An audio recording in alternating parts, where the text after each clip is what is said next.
Leaf stock. Sam McKee, no JD Bunkus tonight, and I think we're off to a hot start with a frozen Brent Gunning. If I'm not mistaken, looks like he is absolutely frozen in time. Am I correct in that, fellas? Could somebody give me yep, he's frozen. So I'll start this off my own. Leafs and Rangers play an absolute slugfest of defense where Anthony Stolarz is brilliant in that game. I incredibly impressed with a lot of different aspects about tonight. There's a few of them I was not as impressed with.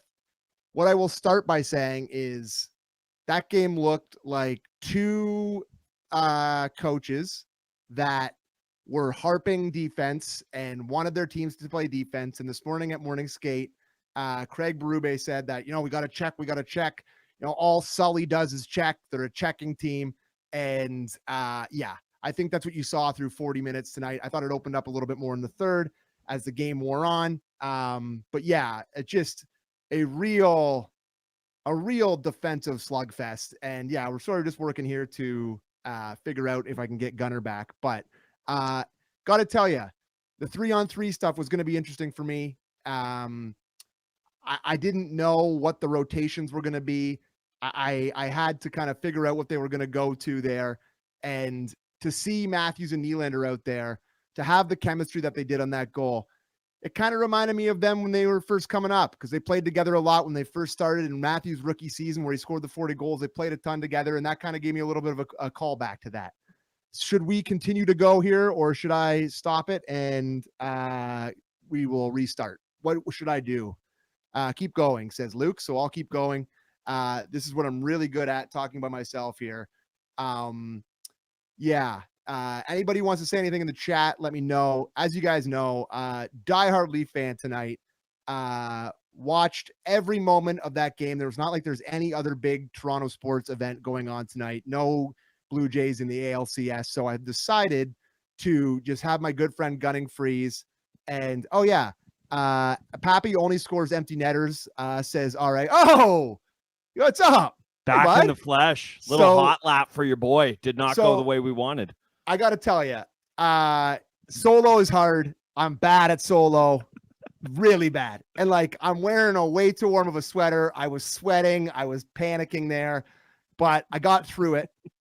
What I was just finishing on my Colin Cowherd-esque, and welcome to the show, Brent Gunning, of Fan Morning Show fame on Sportsnet 590 The Fan, at Gunning590, correct, is your Twitter handle? One. So what I was just regaling the audience with in maybe the worst 3 to 5 minutes of podcast history, however that long that was, probably wasn't even close, but it felt like that, is seeing Matthews and Nylander on a 2-on-1 gave me such warm and fuzzies. And maybe it was because of somebody getting picked off at first base with Cal Raleigh at the dish. Maybe it was one of the warm and fuzzies, but it reminded me so much of the rookie years. And just when Matthews' first year, when they played together so much. And you'll remember this play they used to do all the time, that little entry play where they go give and go, and they were both young, both clean shaven, and they just passed to each other, and Matthews tapped in 4 in his first game. It just gave me some warm and fuzzies to watch that.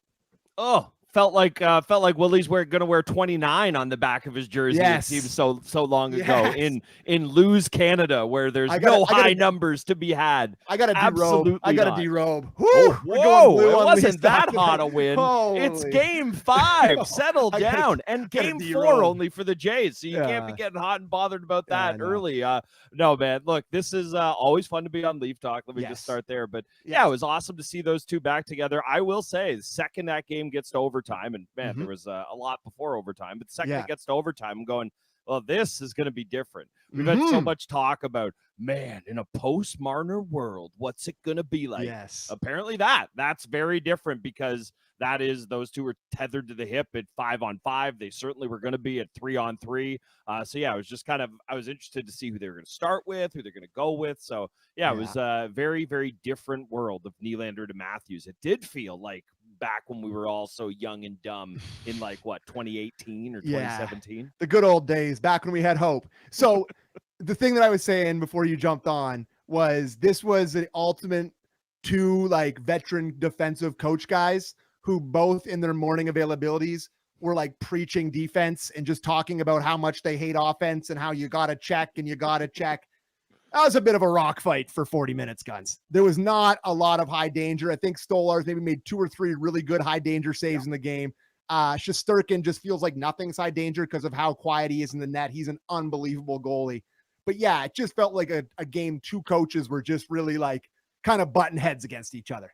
The way they set that game up, they were like, God, do we have to waste our goalies? Like, if everything goes according to plan, we could go shooter tutor and guys lying on the ice. Put a piece of plywood in there. Yeah, well, it'd be shooter tutor and then Brendan Carlo, that one really tired shift earlier this year where he's like, I'm going to lay down in front of the net. No, very, very rock fighty, not much going through the neutral zone at all. And it's like, that's been the one thing with the Leafs this year is when they are able to get flying with speed. And it's not like there's, an overwhelming supply of it on this Leaf team. But when they do have some speed through the neutral zone, they just look like a completely different team. Yep. It is the biggest miracle of life that the Rangers scoring 1 did not lead to the Rangers scoring 800 goals. Yeah. Because the hockey gods, generally speaking, are like, okay, you've been through the desert. We're not going to give you a drop of water. We're going to dump it on you. And I mean, that's a testament to Stolarz more than anything else. Yeah, that is a remarkably snake bit team where I had 3 or 4 excellent chances. And I just, specifically in the first period, some of the saves that Stolarz made were outstanding. And, he makes a couple good ones in the third, but really in the first period, it felt like they're definitely not going to score again here. And we had Dave Maloney on Kipper and Bourne today.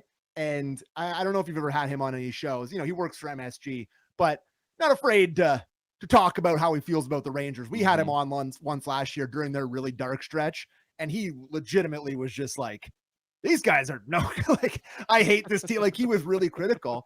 And we had him on today and he surprised all of us being like, you know what? This team looks really good and they are getting goalied. They're getting snake bit. They really can't get anything to go. I actually think that they're, on the right track. And we kind of all, after he was finished, he left. We were all like, really? Like, I'm surprised to hear that. But after watching them play tonight, I'm not that surprised. I thought they looked pretty good tonight. Like I thought their guys looked dangerous and they had good chances and they feel like they have size throughout the lineup. I got to admit, like Rempe, kind of a hockey player a bit now, like can skate a little bit and, he's taking the puck to the net. So this is a stiff test. And one of the things I kind of wanted to bring up off of that was the third period with Cowan. So I was, as I was completely locked into the Leafs, nothing else happening, but on my amateur jotting, did he have 2 shifts in the third, 1 shift in the third? If you'd like, I did a little journalism on this. Yes. I went into the NHL media site that I somehow still have access That's why I pay you the no bucks. The no bucks. And if you like this take, tune in at 6:42 when I get to it on the show tomorrow for me to give this. He did get 2 shifts. Yeah. Last one came at 13:15 and me and Craig Berube saw the same things. I'm jotting down in my notes there. I'm like, bad turnovers, a lot of hope plays in the third period. There were a couple in the first period where the turnovers come inside the other team's blue line. You don't love those, but you live with them. The ones right outside of your own blue line and at the red line just can't happen in tie game or close game in the third. So I wasn't overly surprised. I mean, it's going to be a story now. And we're going to spend a day and a half talking about it. But yeah, it was 2 shifts, and the last one came like 13 minutes of the third.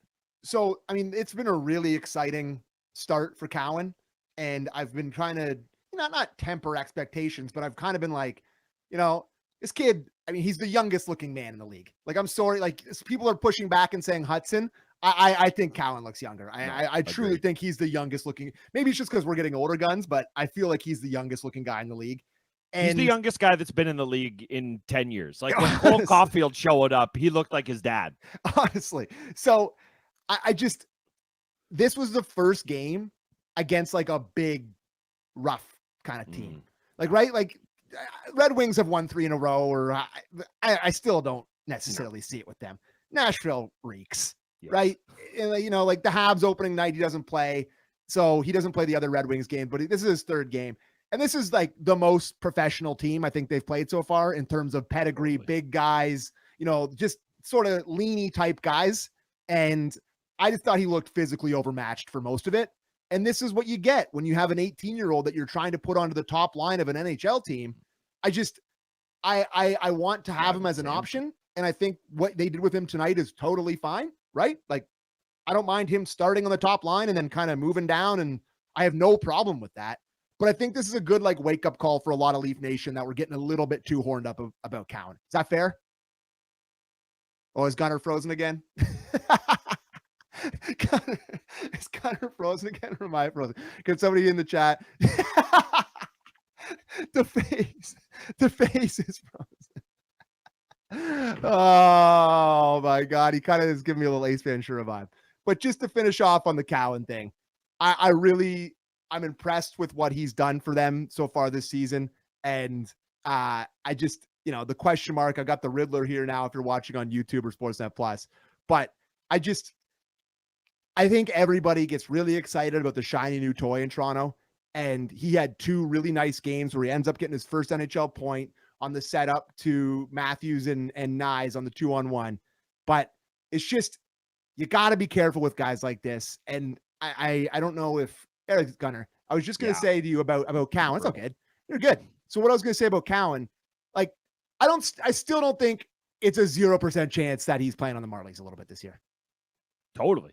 Like, I think like we've seen him on everyone loves the shiny new toy, and there's so much familiarity with this team where it's so many of the same guys. I know there's a few new guys this year, but the main principal guys are all still there. So like a shiny new London Knight gets inserted into the top line and everybody's all excited, right? But I think he's still got a ways to go. But good for him for having a good first couple games. But tonight was a bit of a wake-up call for me, and I think a lot of people probably. Yeah, this was, I got to be honest, Cowan looking like this tonight, big game for Nick Robertson. Because Steven Lorentz, making sure to let us know he's healthy. Yes. And it's like they can't scratch Yarncroc. He scored in like most of the games. I know he wasn't like, jumping off the page tonight. I thought he was good again, though. No, he was fine. It's just like if the coach wanted to say, never did like you, he could have came out for Lorentz or something along those lines. This does make it easier. Everyone keeps pointing to the 9 games with Cowan too. Like, oh, the 9-game threshold, the 9-game threshold. I don't think they care a lick about burning a year of his ELC. The one that matters. Cap's going up, baby. Like we're about to be rich. Like it does. Like in Toronto, the cap is going up. It's time to spend. Like burn we're rich. Hide the money. There's poor people around. Like totally burn the contract. Who cares? No, and then the other one they care about is like the 40-game threshold, which gets them to UFA faster. But even that, it's like, guess what? If Easton Cowan's a player on this team, they're not going to care about how this affects their cap sheet 6 years down the line. But no, Cowan's going to play games for the Marlies this year. He's going to get a lot of touches down there, and that's the way it should be. It was a blinking indictment on this team and the way they built it, that 3 games into the season, they're going, how about the child? I know Matias Michelli is here, and he's small. But what if there was a smaller guy who also wore a weird high number that we could put up there, and it'd be him? So, yeah, I think that makes all the sense in the world to expect Cowan to kind of be back in that spot because, honestly, it's just it was the way the season was expected to go anyways. Yeah, I think he'll stay up here for a while, and he'll get to play, and he'll be on the top line here and there. But I think by the time we get to December, by the time we get to some of the, the heavier months where it's been 4 and 6 nights, and it's just a grind, you may see him go back down. But that's, they got the win tonight, so I want to be too negative.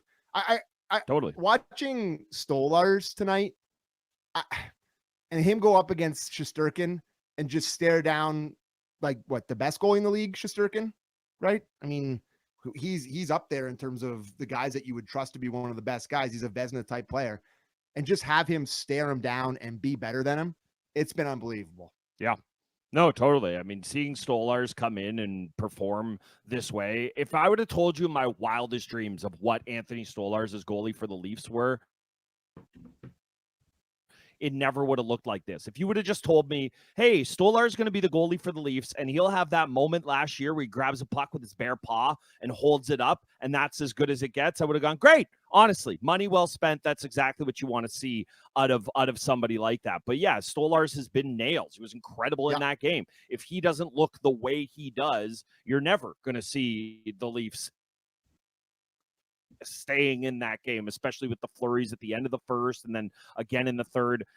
The play of him no bucketing it, it's like he has to have one of these hero moments seemingly every year. I love it. It adds to the mythology of him. I just don't know how they didn't blow that one dead. I mean, I know the Rangers got the puck and they're pushing there, but he is like pushing out. He looked like Johnny Bauer. Like he was doing the, like, let me get my face in front of this puck thing. Yeah, I don't know how you don't see that. Like, I mean, that's really dangerous, and it's not 19, it's not Jacques Plante times here. I guess he was the first guy to wear a mask because of this stuff, but like, you're watching the play, like you said, it's just really dangerous. The guy's we already talk about what he's his injury history, and you're just going to let guys fire pucks in on Stolarz there. I honestly, like, I thought that was crazy. They didn't blow it dead, but it does make for an all-time moment. It's awesome, to have a goalie go in there, go full Johnny Bauer, and not have a bucket on and make a save. I thought that was unbelievable. Yeah, so awesome kudos to him. Yeah, no, kudos. Definitely loved it. All right, I got something I want to get to you. Yeah, let me have Joshua. Where are we at here? He takes that penalty in the first, and then it felt like he was guilty, even though both guys were in the scrum grabbing each other's visor, and it's like, you can't do that if you're Dakota Joshua. Then I felt like he played guilty for a period and a half, and he was running around trying to get in on the forecheck.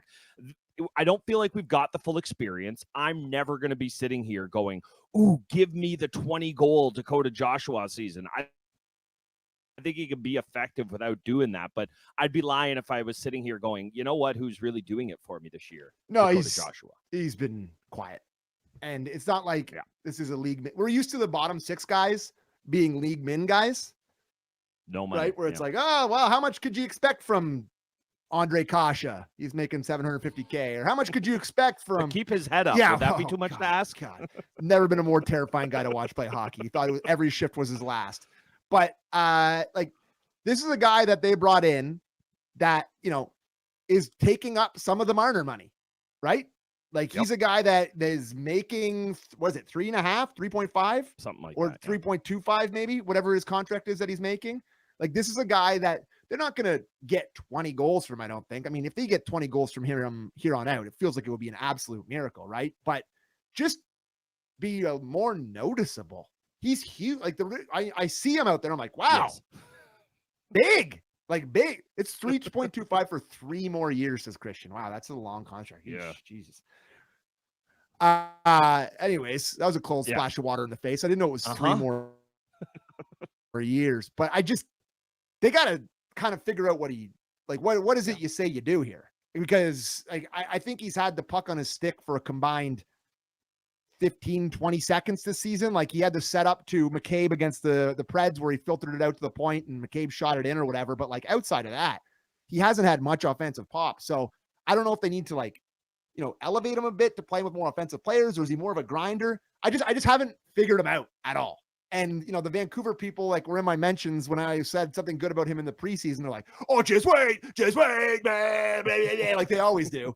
But they may be a little bit right here, because I can't really figure it out. I can't. That's where I'm at. I'm surprised. I would have thought you had a truce with the Vancouver men this week. No, like, I figured this week specifically, you and the Vancouver men would have been together in your Jays journey, and it's like you can put your hatred aside for 1 week or however long this series lasts. They would think that I would care.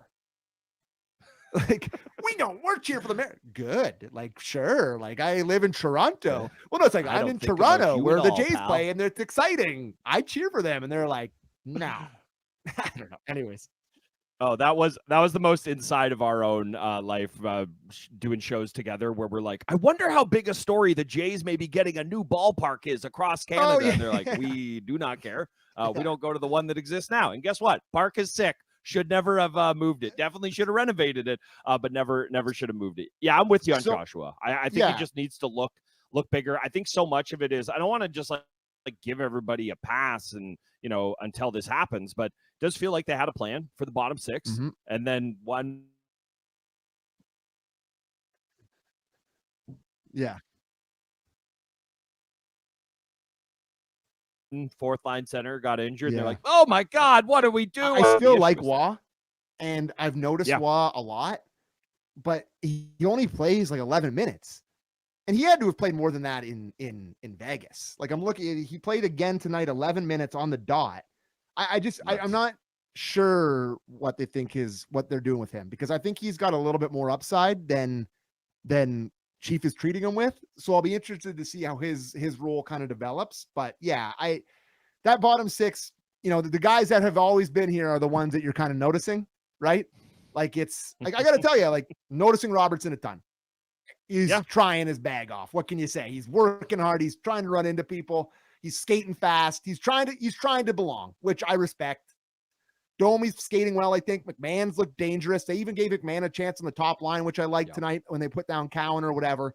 But I just that Joshua kind of wah role, I'm still not 100% determined on. So we'll see what happens with those guys. But I got a couple more things before we go here. Sure. The McKee is a shift to shift ride. Ooh, is it? I'm just like, oh, I love him. Oh, I hate him. Oh, this is great. Oh, this is not so great. There's clearly something there. And I don't know if they're going to be able to get anything more than what the something I'm seeing is out of him. But I do see something when he plays with Nylander and Tavares. Yeah. That there is potential there. I really I'm having a tough time shift to shift. He's a roller coaster ride. He really is. Yeah, McKee feels to me like somebody my buddies would have dated like in their 20s. It's like, whoa, she cut off all her hair. It's like, whoa, she lost 10 pounds. Like, oh, she's buying all the boys around at the bar. Whoa, she's dragging them home early. Like, it really never felt like I knew which side to be on it. And to your point, yeah, it feels like any given shift, it could change on a dime. There, I was begging to see him get a look with that top line at times tonight because the way he could pass it. But if I'm going to kick Easton Cowan off the top line because of Hope plays, Matias McKee is not the guy that should be going in to take that role because he's the king of the Hope play at times. And guess what? He's just got a little better vision. And he's done it a few more times, so it works a little better. But yeah, McKee is a guy that there's a reason why he had 57 points one year and could barely play the next. It's because I can only imagine how much it would drive a coach nuts. Imagine Nylander was way worse. And it's like you didn't know what you were going to get. Imagine that. That's kind of what it's like. So he kind of dovetails into the other thing I wanted to talk about. So power play gets off the Schneid tonight, right? They score their first goal of the season. Yep. They bounce one in off Nyes. I sent out a tweet about this, but this is incredibly frustrating to me because they clearly have the personnel here to put something together that's really good. Okay. But the top unit, every guy wants to fire it. Right? Yes. Like every guy just really wants to shoot the puck. And like Matthews, obviously shooter. Nylander, he's a good passer, but like at his core wants to shoot. Yes. All these guys, Riley's not the best passer. We know his story. And then Nyes and Tavares are just mutants that want to beat away at the net front, right? Like those guys are just kind of there. And then they bring out the second unit and all they do is pass. Like they're just passing. It's like you're going to put Domi, Cowan, and McKee together. They're just passing. All they do, just pass. It's like you would go out, you're watching the game. Instead of yelling shoot, you yell pass. Yes. So if you were to take a couple of the passers and put them with the shootery guys, like, I'm no expert here. It feels like you may have something. Put McKee on the top unit. He's got unbelievable vision and hands and can pass. Like, get one of Tavares and Nyes off the top unit, put them on the second unit with the other passers and see what happens. Like I know they scored tonight. They only had 2 opportunities, but like it still didn't look good for most of it. Like their power play goal wasn't a quote unquote set up power play. It was just a throw in front of the net, bounce off a skate or whatever. But you know what I'm saying? It's frustrating to watch. No, totally. I mean, again, like you're going to say McKee's the guy. Sure. It doesn't matter. Just pick one of them. McKee, Domi, get somebody up there on that top line that wants to facilitate that way. Cowan, I think the thought of having him on that second unit is like, okay, obviously he's scared to shoot with all the big boys around. He shouldn't be scared to shoot the puck because Matias McKee and Max Domi are out here. But even him, he's deferring to those type of guys. So, yeah, I'd love to see a world where you do that. I also think like somebody like Waugh, like you don't think of him as a power play guy. But if you're moving personnel around and you want to have like crowbar centerman type guy, even Waugh is a guy. Like I remember talking to Bukala when they first picked him up and he's telling me, there's a lot more kind of sneaky offense in there than you would necessarily think. So he's a guy I'd like to see get a look. And normally the Rangers are putting Rempe on there. Right. Normally my pushback to this is, okay, but what's the point in splitting it up if one unit's going to take $130? They're not. No. First power play came off. It pretty much dead half of the power plays. So yeah, no, I'm with you. This is one where you do have to look. I hate this question because it always sounds like something you should ask in science class as opposed to like doing sports talk radio. Process results. Like, are you just going to go, woohoo, one went in and be happy? Or are you going to look at it and say, okay, this obviously needs to be a little better? And I am at, this obviously needs to be a little better. It has been bad process for the whole season on the power play. It really has. It just hasn't looked together at all. And I know, listen, the reason it's like this is it starts with an ego and status and stature. Like, it's a politics game. Who are you going to take off the top unit? Well, if you take a couple guys off and you make two and you create internal competition, this is something I've whined about. And I mean, to you, to everyone, I've talked about this forever. The top unit just never feels like they have any urgency because they think they're going to be out there for the whole time. If you kind of create some inner competition, they get things towards the net more. They're more direct. It just, I don't know if they'll ever do it, but it's one on my wish list. And if you're not going to do it, then just put Oliver Ekman-Larsson on the top unit and let him cook a little bit, because he's got much better offensive instincts than Morgan Rielly does. He's obviously not, he's older. He's not like what he used to be, but he's got the extreme offensive pedigree to be able to run it. But I really do hope they make an adjustment at some point, but I'm not sure. I'm not sure they will. Here. Sure they will. No, here. I am very much a fan of that program. I subscribe to your newsletter with great thoughts like that. So I guess the little rapid fire thing. Crowd is so locked into Jays. It's hilarious. Like, no one cares one bit about what's happening on the ice. Like they sure the first period or whatever, the seats are kind of even for the Scotiabank Arena the lower bowl was grim. Like, people are in the concourse, people are in the share club, people are in wherever they can watch the game to watch the game. And I thought when the Jays, and I haven't looked at the score, I haven't done anything because I don't want to get distracted here. But Jimenez, again, which is unbelievable, hits that home run. The crowd erupts. And they start chanting, "Go Jays, go!" And it immediately got energy into the building. And then it changed into a go Leafs, go. And the Leafs got a couple of chances, and it really felt like it energized everybody. But it's just so funny to physically be able to watch a crowd that is not paying attention to a hockey game that they probably paid like at the least $300 for lower bowl tickets. Lower bowl, definitely. I will say, I just out of curiosity's sake, did go peruse. Could have got in the building for a little less than I would have expected for Leafs Rangers. Now, look, I'm looking at 4:30. It's like we're getting closer to puck drop time here. But yeah, I was a little surprised. But I will say, this is now the second time this year that Go Jays Go chants have led to Go Leafs Go chants, and like. Is it my favorite way personally for the building to get energized? No. Like, I would like a Darcy Tucker fights montage, and then everyone starts losing their mind. And it's like that college football game last week where just one guy is taking his shirt off, and then the whole section. That is one of my favorite internet clips of all time. I actually meant to check what you were doing, because I felt like a you move. Like, I'm like, are you in Tennessee this weekend, McKee? Because it feels like something you would do. But I would much prefer it happen organically because of hockey. But buddy, I'll take whatever you got. And this is absolutely fired up the building on a couple of different occasions. Truly hilarious. Whatever it takes. And again, Morgan Rielly already hit this on the nail on the head. Best line of the season about it. Not derisive anymore. Just like actual, genuine happiness for the Blue Jays. But hilarious. You and I have been parts of crowds that have done the opposite at both places, right? Where it's like Jays stink late September. Go Leafs, go. It's happened a million times, and the vice versa. And Rielly nailed it. And I thought that was hilarious. By the way, do you have the Jays game on? I can see the slightest of it out of the corner of my eye, but not a score bug. I don't know. Luke is saying more YouTube comments about Scherzer than Leafs. Luke, what does that mean? Score? That's one thing or the other. Like, I don't even want to know. I actually am being a very good boy here. I thought about bringing my laptop in here, but it would have been pointless because I would not have. Do you want me to spoil it? Yes, of course. I just asked, Luke. Let's go. What's the score, brother? 5-1 Jays. Wow. Oh, boy. Wow. Oh, boy. I have no choice but to assume Jimenez did it again. And don't spoil that. I just want to live in that world. This could be a really tough clip for me if the Jays end up losing this game. So, but go Jays. Go Jays. Of course, man. Like, city's on fire. It's everything you could ever want. And hey, like whatever it takes to spurn on the Leafs. Like they clearly have been spurned on tonight. I did have one more thing that I wanted to bring up, but I think I kind of forgot. My last thing was just something? Yeah, just we kind of touched on already, but the pass.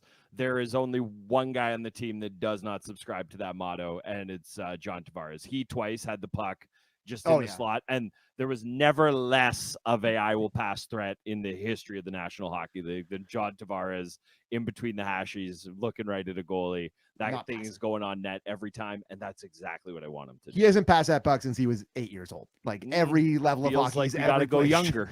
So it's so funny you bring up Tavares because that's what I was going to talk about. I think he hasn't been great to start the season, but you know what? When you sign for an insane hometown discount, it's not even like close to the top of the ledger. Thought they were better in the game against Nashville, but Nashville stinks. Didn't think he was great tonight. I think he ended up -1 tonight. He was on for the only goal against, but he'll probably be better and he'll probably score more goals, but we don't have to measure him against his contract anymore.